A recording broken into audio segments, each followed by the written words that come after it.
కూటమి ప్రభుత్వంపై తీవ్ర విమర్శలు చేశారు మాజీ మంత్రి పేర్ని నాని. అసెంబ్లీ సాక్షిగా లడ్డూ వ్యవహారంపై తప్పుడు ప్రచారం చేశారంటూ మండిపడ్డారు.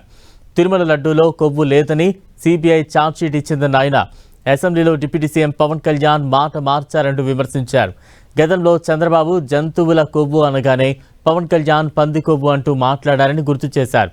దేవుడి పేరుతో వైసీపీ అధినేత జగన్పై విషం చిమ్మే ప్రయత్నం చేస్తున్నారని ఆరోపించారు పేర్ని నాని.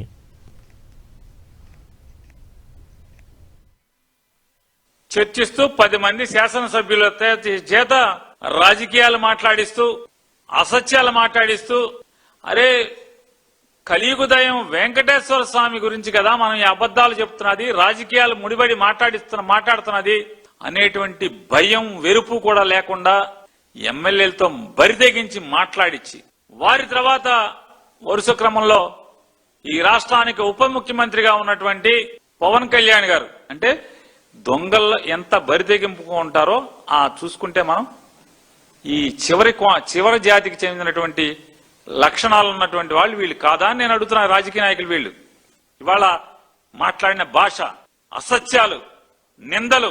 పవన్ కళ్యాణ్ గారు మీరేం మాట్లాడారు?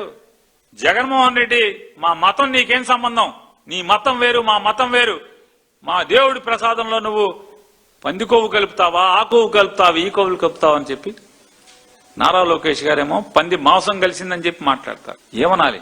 ఇది కలికాలం కాకపోతే, పోయే కాలం బుద్ధులు కాకపోతే కల్తీ జరిగిందని మాట్లాడట్లా. ఈ రోజుకి కొవ్వు ఉంది.